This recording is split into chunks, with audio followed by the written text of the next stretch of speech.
Roni bahwa ramah disabilitas itu toiletnya sudah ramah disabilitas, jalan masuk ke gedung sudah ramah disabilitas, semua bahkan peralatan kalau kami karena kami berkecimpung di dunia pendidikan, maka di dalam pun sudah difasilitasi itu, di dalam ruang kelas pun sudah difasilitasi dengan ramah disabilitas. Nah, di Indonesia ah, kita tetap mengedepankan itu, aturan sudah ada, cuman memang bertahap dan kesungguhan dari pemerintah ataupun stakeholder dalam hal ini pihak perusahaan, kesungguhan untuk menaati aturan yang sudah ada itu anunya. Memang di dunia internasional itu sudah lengkap anunya, sudah difasilitasi dan ada komitmen dari stakeholder untuk mengakomodir uh, orang yang berkebutuhan khusus itu sesuai dengan amanat undang-undang atau konvensi ILO terkait dengan fasilitas yang ramah lingkungan. Saya kira demikian. Ya, baik, terima kasih. Itu tadi pertanyaan pertama ya. Karena ini ada 3 pertanyaan dari Saudara Andi, mahasiswa semester 7. Saya lanjut langsung Pak untuk pertanyaan kedua. Ini mengenai tantangan utama dalam menerapkan undang-undang ketenaga kerjaan dan bagaimana pemerintah itu mengatasi tantangan tersebut. Baik, mungkin ini lebih ini ke saya karena memang ya denganlah saya kira di undang-undang yang lama, undang-undang nomor 13 tahun 2003 sudah jelas diatur terkait dengan uh, ketenaga kerjaan itu, baik pemenuhan hak-hak tenaga kerja. Sekaligus mungkin saya akan jawab dengan pertanyaan ketiga terkait dengan mungkin ada kaitannya dengan praktek di negara lain. Nah, ya memang pada prakteknya di negara lain itu memang kita sudah mereka sudah lama menerapkan itu. Kalau kita di sini cepat atau lambat tetap kita akan menuju ke sana, apalagi dengan lahirnya undang-undang Cipta Kerja Omnibus Law. Nah, ini luar biasa sudah mengakomodir apa yang menjadi kelemahan di Undang-Undang Nomor 13 Tahun 2003. Nah, memang semua ya kembali ke pengguna, misalnya dalam hal ini pimpinan perusahaan. Nah, kalau memang punya kesungguhan ingin memajukan uh, tentunya pihak perusahaan itu dalam hal ini pimpinan perusahaan pemberi kerja, nah, keuntungan yang dia harapkan itu tentunya punya korelasi dengan jaminan terhadap tenaga kerja yang bekerja di perusahaan itu. Nah, bagaimana mungkin kalau perusahaan ingin maju, ingin berkembang, tentunya jaminan terhadap tenaga kerja juga harus sejalan. Nah, bagaimana mungkin? Contoh, banyak perusahaan yang tidak menerapkan aturan secara konsisten. Misalnya, adanya upah yang tidak sesuai dengan UMP. Banyak yang ditemukan di ini. Kebetulan hasil penelitian disertasi saya juga banyak perusahaan yang tidak sesuai pembayaran UMP. Yang kedua, hak-hak tenaga kerja itu banyak diabaikan. Contoh, hak untuk cuti, hak untuk bagi pekerja perempuan, hak untuk melahirkan, cuti melahirkan, itu juga banyak. Belum belum juga mempekerjakan pekerja anak di bawah usia. Nah, ini juga contoh pernah kasus kalau saya kurang sudah lupa ingat kejadian di daerah Jawa Barat, pabrik yang mempekerjakan anak.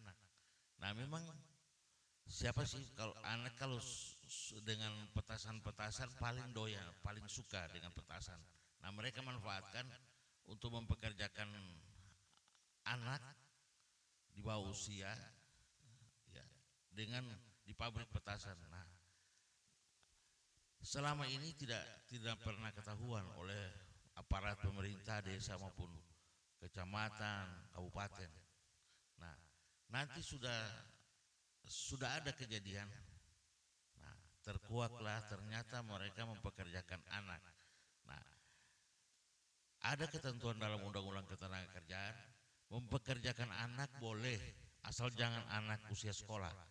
Kalau anak mempekerjakan anak usia sekolah itu harus seizin orang tua dan tidak bertentangan atau tidak eh, apa mempekerjakan di waktu dia sekolah.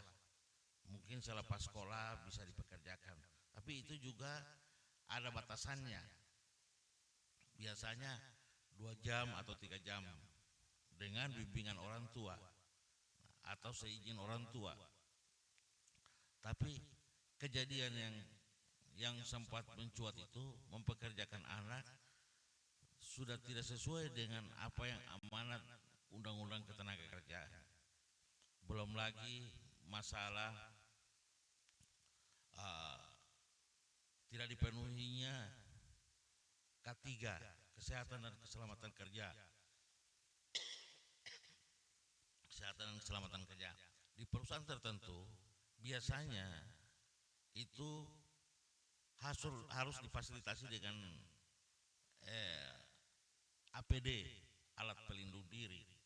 Ya. Nah, ini sarung tangan, masker. Ada beberapa perusahaan yang memang harus menggunakan masker, itu tidak dibagikan. Terus juga menggunakan sarung tangan karena memang punya resiko bisa menghancurkan tangan. Nah, ini juga harus difasilitasi. Belum lagi suasana pabrik yang tidak kondusif. Nah, dan masih banyak persoalan-persoalan ketenagakerjaan yang ini.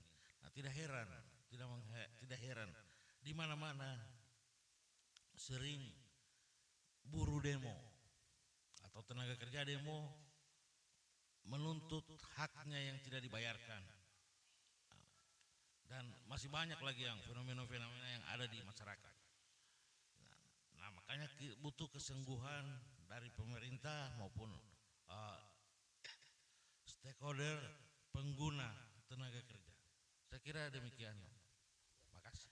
Baik, terima kasih. Sangat menarik jawaban yang disampaikan oleh Pak Weni Almorafitunga. Jadi kita langsung saja untuk pertanyaan selanjutnya, Pak. Untuk kepada Pak Jamroni ya, karena berkaitan dengan disabilitas ya.